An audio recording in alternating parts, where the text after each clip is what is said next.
사람이 살면서 갈등하게 되는 이유가 무엇일까요? 싸우지 않고 살면 얼마나 좋겠습니까? 그리고 예수님께서 이 땅에 사람 몸을 입고 오실 때 하늘의 천사와 천군이 찬송한 노래의 가사가 있습니다. 그거는 하나님께는 높은 곳에 계신 분에게는 영광이고 그리고 사람들에게는 평화라고 했습니다. 그렇죠. 이 땅에 오신 하나님은 사람들에게 평화를 주시려고 오셨습니다. 그런데 왜 싸우는 것일까요? 싸우지 않고 평화로 갈 수 있는 길은 무엇일까요? 우리가 그 사실만 정확하게 묵상하면 그리스도인답게 살 수 있는 상당히 멋진 길이 열리게 될 것입니다.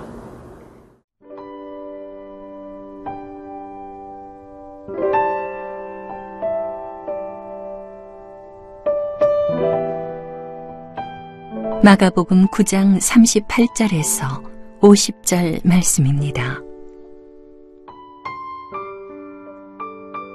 요한이 예수께 여짜오되 선생님, 우리를 따르지 않는 어떤 자가 주의 이름으로 귀신을 내쫓는 것을 우리가 보고 우리를 따르지 아니함으로 금하였나이다. 예수께서 이르시되 금하지 말라. 내 이름을 의탁하여 능한 일을 행하고 즉시로 나를 비방할 자가 없느니라. 우리를 반대하지 않는 자는 우리를 위하는 자니라. 누구든지 너희가 그리스도에게 속한 자라 하여 물 한 그릇이라도 주면 내가 진실로 너희에게 이르노니 그가 결코 상을 잃지 않으리라. 또 누구든지 나를 믿는 이 작은 자들 중 하나라도 실족하게 하면 차라리 연자맷돌이 그 목에 매어 바다에 던져지는 것이 나으리라. 만일 네 손이 너를 범죄하게 하거든 찍어버리라. 장애인으로 영생에 들어가는 것이 두 손을 가지고 지옥 곧 꺼지지 않는 불에 들어가는 것보다 나으니라.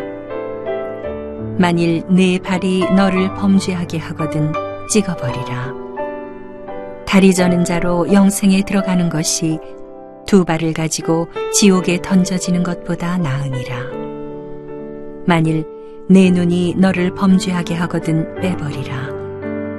한 눈으로 하나님의 나라에 들어가는 것이 두 눈을 가지고 지옥에 던져지는 것보다 나으니라. 거기에서는 구더기도 죽지 않고 불도 꺼지지 아니하느니라. 사람마다 불로써 소금치듯함을 받으리라. 소금은 좋은 것이로되 만일 소금이 그 맛을 잃으면 무엇으로 이를 짜게 하리요. 너희 속에 소금을 두고 서로 화목하라 하시니라. 마가복음을 읽고 묵상하면서 8장부터는 아주 중요한 사실 하나를 꼭 머릿속에 기억해야 합니다. 8장과 9장과 10장 이 세 개 장에요. 예수님께서 당신의 십자가 사건을 예고하시는 그런 장면이 각각 나옵니다. 그러니까 8장에 한 번, 9장에 한 번, 그리고 10장에 한 번이죠. 마가복음 8장을 가만히 읽고 또 묵상해 보면 예수님께서는 마가복음 8장 그때까지 오는 동안 당신이 당하실 십자가 사건을 한 번도 말씀하신 적이 없습니다. 그리고 그 십자가 사건은 어떻게 표현하면 숨겨진 것이었고 비밀처럼 아직 덮인 것이었습니다. 그러다가 이제 마가복음 8장에서 예수님이 처음으로 말씀하시는 거죠. 그래서 8장에 1차 십자가 예고, 거기서부터 마가복음 전체의 흐름이 아주 속도가 빨라집니다. 그래서 예수님은 저 이스라엘 북쪽에서 저 남쪽의 예루살렘을 향하여 일직선으로 쭉 가십니다. 그래서 맨 북쪽 그 가이사랴 빌립보에서 십자가 사건 1차 예고하시고요. 그리고 쭉 내려오시면서 중간에서 2차 예고하시고요. 그리고 마지막 3차 예고는 예루살렘에 거의 다가와서 올라가시면서 예고를 하십니다. 자, 그러니까 우리가 오늘 묵상하는 본문이 마가복음 9장인데요. 이 9장 말씀은 2차 십자가 예고하고 3차 십자가 예고 그 사이에 있어요. 자, 한번 생각해보고 조금만 한번 상상력을 동원해 보십시오. 예수님이 가시고 제자들이 따라갑니다. 뭐 12제자가 있지만 딱 12명만은 아닐 것입니다. 거기에 여인들도 따라가는 사람이 있었고 또 이런저런 다른 사람들도 있었죠. 그런데 1차 십자가 예고 후에 이 분위기가 이상하게 된다 그럴까요? 아니면 달라져 버렸습니다. 사람들이 뭔가 불안하기도 하고 십자가 예고를 들으면서 제자들을 비롯해서 따르는 사람들은 그 뜻을 사실은 정확히는 몰랐습니다. 이게 비유적인 얘기인지 아니면 직설법적인 얘기인지 이런 상황에서 이미 2번이나 십자가 사건을 예고하셨고요. 그리고서 계속 가는데 제자들은 뭔가 모를 두려움, 불안, 그러면서 또 한편으로는 우리 선생님께서 이제 예루살렘에 올라가시는데 오늘날로 말하면 제일 큰 도시 서울이지요. 그러면 드디어 출세하신다. 그러면 우리도 그동안 선생님을 따라다니면서 애쓰고 수고했으니까 우리도 한 자리씩 차지한다. 이런 마음도 있었어요. 묘하게 뒤엉킨 이런 가운데서 걸어갈 길의 종착지가 어디인지 그걸 가장 명확하게 알고 계시는 분은 물론 예수 그리스도 자신이셨습니다. 예수님은 십자가를 향해서 걸어가시는 거죠. 자, 상황이 이렇습니다. 그런데요, 이런 상황 속에서 요한이라는 제자가 예수님한테 이렇게 말씀을 드립니다. 그 성경 본문을 제가 한 절을 읽어보겠습니다. 마가복음 9장 38절입니다. 요한이 예수께 여짜오되 선생님, 우리를 따르지 않는 어떤 자가 주의 이름으로 귀신을 내쫓는 것을 우리가 보고 우리를 따르지 아니하므로 금하였나이다. 아멘. 여러분, 요한이 말이지요. 어떤 사람이 주님의 이름으로 귀신을 내쫓는 것을 봤는데 근데 그거를 금지했단 말입니다. 그거 하지 말아라. 이유가 무엇입니까? 제가 읽어드린 본문에 아주 명백하게 나옵니다. 우리를 따르지 않기 때문에 금지했습니다. 그러면 금지한 이유가 무엇일까요? 그게 당파성입니다. 말하자면 파당, 그러니까 진영 논리로 나누어져 가지고 우리 편 아니니까 우리 거 라이센스 있는 거 쓰지 말아라. 쉬운 얘기로 그런 것이지요. 여러분 이거를 잘 생각해 보십시오. 인간의 모든 싸움과 갈등은 편가르기 그리고 당파성에서 비롯됩니다. 예수님께서 이 땅에 오신 이유는 당파성을 넘어서는 길을 제시하려고 오신 것입니다. 편가르기를 끝내시려고 예수님께서 이 땅에 오신 거예요. 근데 예수님께서 공생의 사역의 마지막 3년 이제 모든 것을 최종 결론 짓는 십자가 사건을 향해서 올라가시는데 여전히 그렇죠. 여전히 제자들은 당파성에 사로잡혀 있습니다. 우리 편이냐 아니냐 이게 기준이었습니다. 제자들은 이만큼 어리석었고 이토록 배우지 못했고 그리고 학습되지 못했습니다. 여러분, 우리는 어떤 것인가요? 오늘날 그리스도인들은 이 말씀에 비춰볼 때 어떤 상황 속에 있는 것인가요? 우리 자신을 깊이 성찰해야 합니다.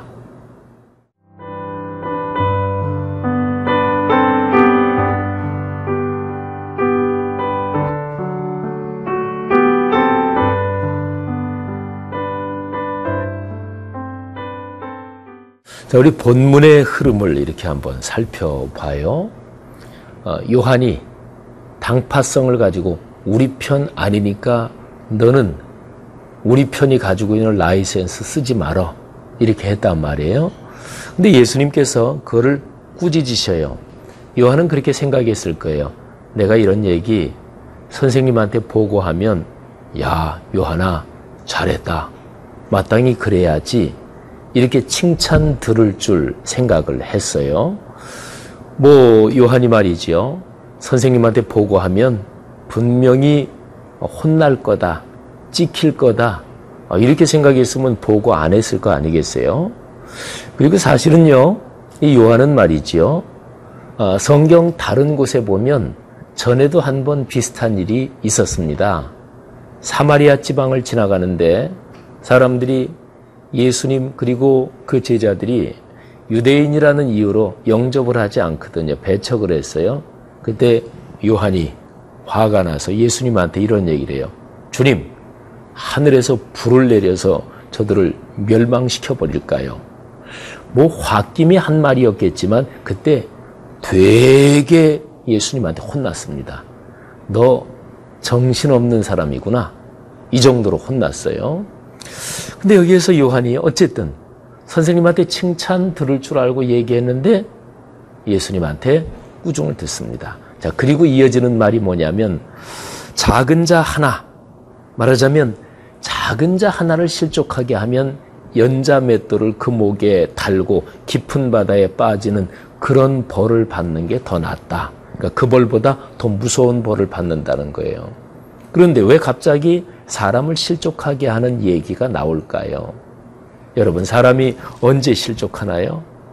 언제 사람들이 마음의 상처를 입고 낙담하고, 그리고 언제 사람이 무너져요? 뻔합니다. 편가르기가 돼가지고 내 편 이렇게 나눠져가지고 온통 싸울 때, 그런 때 그러는 거예요. 교계에도 임원 선거가 있지요. 2년 전인가요? 교계 부총회장 이런 선거 하는데 목회자들 중에서 평생 30여 년 동안 아주 친한 친구였대요. 근데 선거 때문에 등지게 됐고 평생 친구를 잃어버렸다. 이거는 극단적인 예고 단면입니다만은 제가 불어 교계 임원 선거에 예를 든 까닭이 있어요. 목회자들, 장로님들이 모여서 하는 거룩한 총회, 그래서 성총회라고 보통 그러거든요. 근데 교계 선거에서도 그럴진데 이 세상의 다른 판에서는 말할 것도 없겠죠. 사람은 언제 상처 입고 쓰러지고 망가지나요? 그건 편가르기 될 때. 그래서요, 그 뒤에 쭉 이제 나오는 말씀을 보면 성경에서 사실은 제일 해석하기 어렵기도 하고 무서운 말씀이 나와요. 내 손이 너를 범죄하게 하느냐? 손 찍어버려라. 손 멀쩡하게 가지고 지옥불에 들어가는 것보다 한 손 없는 채로 천국에 가는 게 낫다. 그 다음에 발이 너를 범죄하게 하느냐? 발 그거 찍어버려라. 그 두 발 멀쩡하게 가지고 지옥불에 들어가는 것보다 한 발 없는 채로 그렇게 천국에 들어가는 게 낫다. 말하자면 그런 얘기죠. 눈 얘기도 나와요. 여러분, 굉장히 강하지요. 그런데 예수님께서 이 얘기를 통해서 말씀하신 이유는 사람을 실족하게 하면 안 된다. 다시 한번 말씀드립니다. 뭐가 사람을 실족하게 하나요? 편가르기. 자, 그러면 사람을 실족하게 하는 편가르기, 어떻게 이것을 넘어설 수 있나요? 여러분, 오늘 묵상하는 본문 말씀 맨 마지막 부분에 보면 소금 얘기가 나와요. 그러니까 소금이 맛을 잃지 않고 있어야 짠맛이 있고 그래야 음식물이 썩지 않잖아요. 그러면 편가르기를 넘어설 수 있는 것이 무엇인가요? 그거는 편가르기 그쪽으로 가지 않을 수 있게 사람을 각성시키고 깨어있게 만드는 소금이 있어야 되는 거예요. 그건 무엇일까요? 그거는 주님의 말씀이에요.